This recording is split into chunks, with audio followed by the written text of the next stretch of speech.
Hello বন্ধুরা, আসসালামু আলাইকুম। কেমন আছেন আপনারা সবাই? আশা করি ভালো আছেন, সুস্থ আছেন। আই হোক আমিও ভালো আছি আপনাদের দোয়ায়। যেটা বলতেছিলাম, ইফতার শেষ করে চা বানাতে আসলাম। মানে ইফতার এটা গতকালকের ভিডিও। আমি গতকাল 12ই রমজান চলে গেছে। দেখতে দেখতে তো রমজানগুলো এভাবে চলে যাচ্ছে সব জীবন থেকে আর কি, একটা করে দিন কমে আসতেছে। তো যাই হোক, এই রোজাগুলো যে ফুল 30টা রোজা কেউ করতে পারবো কেউ করতে পারবো না, তার কোনো গ্যারান্টি নাই। আজ আছি কাল নেই আমাদের জীবন। তো যেটা বলতেছিলাম, ইফতার শেষ করে নামাজ পড়ে সিংয়ের মধ্যে যে ইফতারের প্লেট বাটি গুলো ছিল সেগুলো ধুয়ে তারপরে একটু দুধ চা বসিয়ে দিয়েছিলাম। দুধ চাটা খেয়ে তারপরে এই যে দুধ চা বানিয়ে নিয়ে আসলাম, ইলমাকে পড়াতে বসাইছি। স্কুল বন্ধ থাকলেও পড়া তো আর বন্ধ থাকবে না। ইলমাকে প্রাইভেটের পড়াগুলো নিয়ে পড়াতে বসাইছি। বসায় চা ইলমাকেও দিয়ে এলাম, একটু ইমানিকেও দিলাম যে সারাদিন রোজা থাকার পর একটু চা খাও, শরীরটা অনেকটা সতেজ থাকবে। আর চাটা এই জন্যই দিলাম যে ইফতারের পর আর কি 1.5-2 ঘন্টা যে বই পড়বে, চাটা খেলে শরীরটা সতেজ লাগবে, ঘুম ঘুম ভাব পাবে না। ইফতার করার পর কিন্তু এমনিতেই শরীর অনেক ক্লান্ত লাগে, ঘুম ঘুম ভাব পায়। তো চাটা এই জন্যে খাই। যদিও সারাদিন রোজা থাকার পর চা খাওয়া উচিত না, ঠান্ডা ঠান্ডা জিনিস খেতে হয়। চাটা এই জন্যে খাই যে শরীরটা সতেজ থাকার জন্যে। তো যাই হোক, চাটা বানিয়ে নিয়ে দুই মেয়েকে একটু করে দিলাম, আমিও খেয়ে তারপরে 250 গ্রাম চাল মেপে ধুয়ে রাইস কুকারের পাতিলে করে সুইচ অন করে দিয়ে আসলাম ডাইনিং রুমে। আর এই যে এই আরএফএলের যে বড় কৌটাটা দেখতেছেন, প্লাস্টিকের ড্রামটা, ওইটার মধ্যে আমি চাল রাখি, 100 কেজি চাল ধরে। তো ওইটা রান্নাঘরের কোনায় রেখে দিয়েছিলাম, ওইটাতে চাল রাখি আর সবসময়। আর অল্প করে চাল ছোট কৌটার মধ্যে করে মানে খাই তুলে তুলে। তো এই যে এই কোনাটাতে, রান্নাঘরের কোনাটাতে ওই বড় ড্রামটা ছিল আর কি আরএফএলের। তো ওইটা ডাইনিং রুমে রাইস কুকারে যেখানে রান্না করিস তার পাশে নিয়ে গেলাম। আর ওই কোনাটা রান্নাঘরে খালি করলাম যে আলু রেখে দিব। আমি যে আলু গতকালকে 10 কেজি আলু কিনেছি, সেটা তো বাজার থেকে আলু নিয়ে আসছি, আপনাদের সাথে শেয়ার করে দিয়েছি। আলু আর কি রেখে দিব দেখে আলু রাখার জায়গা নাই, সেই রান্নাঘরের কোনাটা ভাবলাম যে চালের ড্রামটা ডাইনিং রুমের এক কোনায় চিপাই চাপাই রাখি দিয়ে রান্নাঘরের মধ্যে আলু রেখে দিব। ভাড়া বাসা আসলে কোনো কিছু আলু পেঁয়াজ রসুন বেশি করে যখন দাম কম যায় কিনতে চাইলেও কিনতে পারি না, জায়গা হয় না কোথায় রাখবো। তো যাই হোক, তারপরেও একটু ভাবলাম যে এবার আলুর অনেক দাম গেছে। হ্যাঁ, আমি সবসময় আলু বেশি করে কিনে রাখি, মানে 1.5 মণ 2 মণ করে আলু কিনে রাখি, সারা বছরে খাই। তো এবার দেখি যদি জায়গা চিপে চাপাই কোনায় কানায় জায়গা যদি বের করতে পারি, তাহলে এবারও 1 মণ পারলে আলু কিনে থুবো। যদিও 10 কেজি কিনছি, 1 মাসের মতো যাবে। তো সেই জন্য আর কি সেটা ইফতারের পর পরিষ্কার করে নিয়ে জায়গা একটু বের করলাম, দেখি সেটা কি করা যায়। তারপরে এই যে দেখতে পাচ্তেছেন, এই যে ইলমা বলতেছিল যে ও কোনো কিছুই খেতে চাচ্ছে না, বলতেছিল যে পেঁয়াজের ভর্তা বানাতে।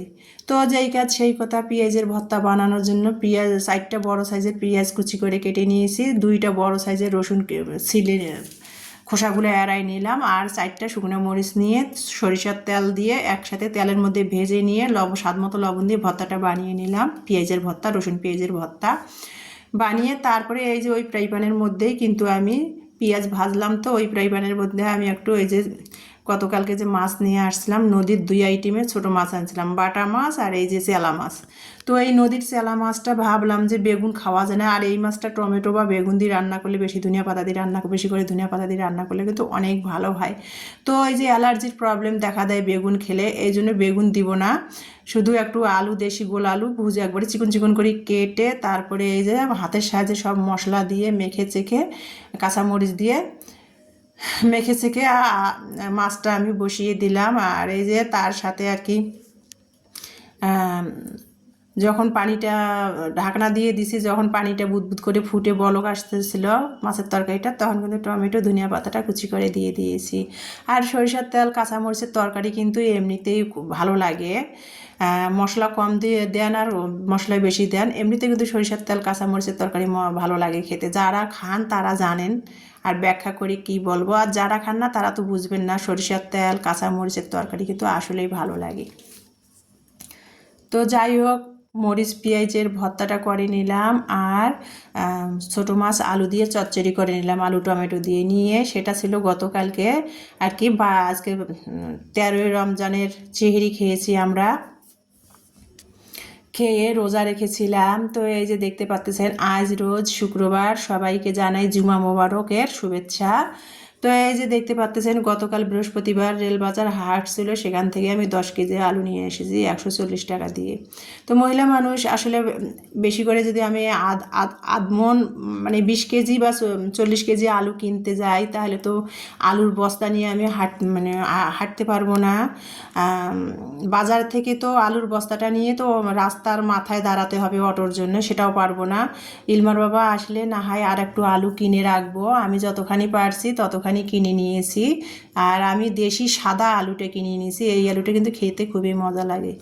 তো ইলমার বাবা আসলে পাখরি আলু কিনবো, যেটা মানে আলুর একবারে রাজা, আলুর রাজা পাখরি আলু, ওই আলুর মতো আলুই হয় না, সেই আলুটা কিনবো, যদিও আমরা পাখরি আলু খাই। তো এই যে এটাও কিন্তু দেশি সাদা আলুটা, সেটা কিনেছি। আর এই যে এটাও হল্যান্ডার আলুটা কিনেছি। তো যাই হোক, এই যে দেখতে পাচ্ছেন আমি আলুগুলা আর কি একটা বাঁশের ঝুড়ির মধ্যে আর একটা প্লাস্টিকের আরএফএলের গামলার মধ্যে রেখে দিলাম। 2 রকমের আলু 2 ভাবে রেখে দিলাম। জায়গা নাই তো রান্নাঘরে জায়গা বের করেছিলাম, তো ওখানে রাখবো না, তেল চিকটা হয় রান্নাঘরে কোনো কিছু রাখলে। আর রান্নাঘরে আমার চুলাটা জ্বালানার পাশে না, উল্টা সাইডে কোনো কিছু করলে রান্নার তেল বাষ্প হয় সব বয়ম বা কৌটা মধ্যে আর কি কন্টেনারের মধ্যে যেয়ে পুরো রান্নাঘর তেল চিকটা হয়, সেই জন্য রান্নাঘরে রাখলাম না। আবার ওই যে ডাইনিং রুম থেকে চালের ড্রামটা এনে রান্নাঘরের কোনার ওই চিপার মধ্যেই বসায় রাখলাম। আর সোফার তলায় আর কি ঝুড়ি, বাঁশের বড় ঝুড়ির মধ্যে আর প্লাস্টিকের আরএফএলের প্লাস্টিকের গামলার মধ্যে করে 2 রকমের আলু 2 ভাবে বেছে আমি সোফার তলে রেখে দিলাম, যে সোফার তলে ভালো থাকবে আর কি, ভিতরে রেখে দিলাম।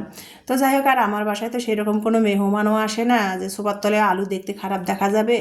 তো যাই হোক, যেটা বলতেছিলাম, আর যেগুলো আলু পচা সেগুলো আর কি বেছে বেছে নিলাম, ওগুলো একটু পচা পচা ভাব দেখা গেল, যদিও পচা না, ওগুলো রেখে দিলাম, ওগুলো আগে খেয়ে শেষ করব। কারণ একটা আলু যদি পচার মতো একটু দেখা যায়, বাকি আলুগুলো আর কি ঝুড়ির সব নষ্ট হয়ে যাবে, সেই জন্য বেছে নিলাম, ভালোগুলো রেখে দিলাম। আর একটু যেগুলো নষ্ট নষ্ট ভাব লাগলো, সন্দেহ লাগলো, সেগুলো বেছে কুলার মধ্যে রাখলাম, ওগুলো আগে খেয়ে নিব।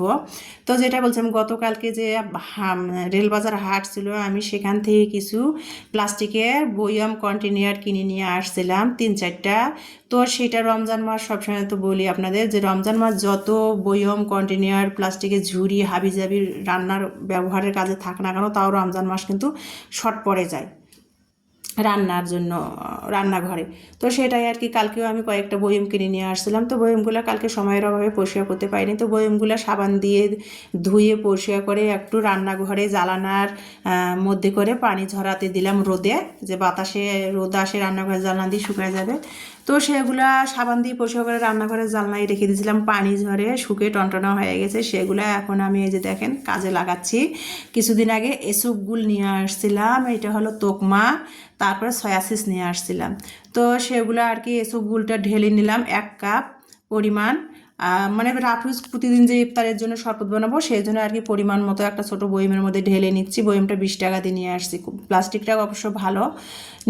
নিয়ে নিলাম, পরিমাণ মতো মতো করে নিচ্ছি। 1 কাপ নিলাম এসবগুল, 1 কাপ আর কি তোকমা নিলাম।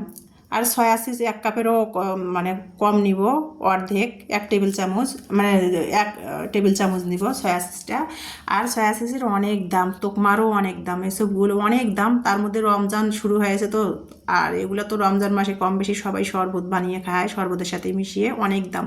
সেজন্য সব কিছু পরিমাণ মতো দিয়ে আমি একসাথে একটা কৌটার মধ্যে মিশাই রাখতেছি, যাতে যেন ইফতারের সময় শরবত বানাতে ঝামেলা না হয়। আর তোকমাগুলার এসব গুলগুলো দেখলাম ময়লা নেই, তোকমাগুলা এগুলো খোলা কেনা হয়, তো তোকমাগুলো একটু পরিষ্কার করে নিলাম। আর পরিষ্কার করলাম, দেখছেন ভালোই ময়লা বের হইলো সেখান থেকে, ঘাসের বিচি টিচি থাকে সেগুলো পরিষ্কার করে ফেলাই দিলাম। আবার সয়া সসটাও ভালো করে পরিষ্কার করে নিলাম, নিয়ে সব কিছু একসাথে মিশ্রণ করে এই যে বয়মের মধ্যে করে রেখে দিচ্ছি। সেটা তো দেখতেই পাচ্ছেন, আর কি বলবো। আর এই যে অবশিষ্ট পরিমাণ মতো করে সব নিয়ে মিশায় 3টায় মিক্সির করে নিলাম, শরবতে যে মিশাবো কৌটাতে রাখলাম। আর বাকিগুলো কিন্তু এই যে অবশিষ্ট বেঁচে গেল, আর একটা কৌটার মধ্যে ওই পলিথিনে করে পেঁচায় বেঁধে রেখে দিলাম, পরে আবার একসাথে মিশাই নেব। তো এই যে ছোটো কৌটার মধ্যে যে ব্যবহারের কাজে আমি একসাথে মিশাই 3 আইটেমের এই শরবতের তোকমা এসবগুলো আছে মিশিয়ে রেখে দিলাম কৌটাটা। আর এই যে 1 চা চামচ নিয়ে গ্লাসের মধ্যে ঢালতেছি। এটা ইমানি ইলমা কেউ খেতে চায় না, যদিও আমি খাবো।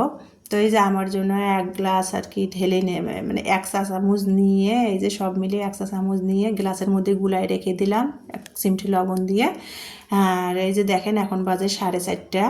আর এই যে বয়মগুলা যে রোদে শুকাই নিলাম না ধুয়ে, গতকালকে বয়মগুলা নিয়ে আসছিলাম, সেই বয়মগুলো এখন শুকায় গেছে। জানলার মধ্যে নেড়ে নেড়ে দিয়েছিলাম, পানি ঝরে গেছে। এই বয়মগুলোর মধ্যে এখন কাজে লাগাচ্ছি। দেখেন আমি কিছুদিন আগে আর কি রোজার আগে 1/2 কেজি 500 গ্রাম চিড়া কিনেছিলাম 30 টাকা দিয়ে। তো 60 টাকা কেজি 500 গ্রাম চিড়া 30 টাকা দিয়ে নিয়ে আসছিলাম, যে রমজান মাসে খাওয়া হলে হবে, না হলে নাই। মেয়েরা খাইলে দই দিয়ে খাবে। তা দই এখনও কেনাও হয় নাই। ইলমার বাবা বলছিল দই ওদের রমজান শুরু হয়ে গেছে, ওদের দই বেশি করে কিনে ফ্রিজে রেখে ওদের খাওয়াই ওর ইফতারের সময়। তো আমি বাজারে যাই, বাজারের ব্যাগ নিয়ে ঝুলতে ঝুলতে অনেক কষ্ট করি, মহিলা মানুষ আসি সব সময় বাজার করি। তা দই কিনতে গেলে আলাদাভাবে আমার হোটেলে যাওয়ার লাগবে, সেই জন্য আর দই কেনাও হচ্ছে না। মানে একটা কিনতে গেলে আর একদিকে আর একটা কেনা হয় না, তো দই কেনাই হচ্ছে না। হোটেলে যাওয়ার জন্য আলাদাভাবে আমাকে যাইতে হবে দই কেনার জন্য, তো সেজন্য আর যাওয়া হচ্ছে না। রোজা নিয়ে বাইরে বের হইতেও মন চায় না। সংসারের সমস্ত কাজ করা, বাজার করা, রান্না করা, ধোয়া মোছা, যাদের কেউ নেই তার মধ্যে তো এখন একটা ইউটিউবে চাকরির মতো প্রতিদিনে ভিডিও দিতে হয়, ভিডিও করতে হয় একা হাতে।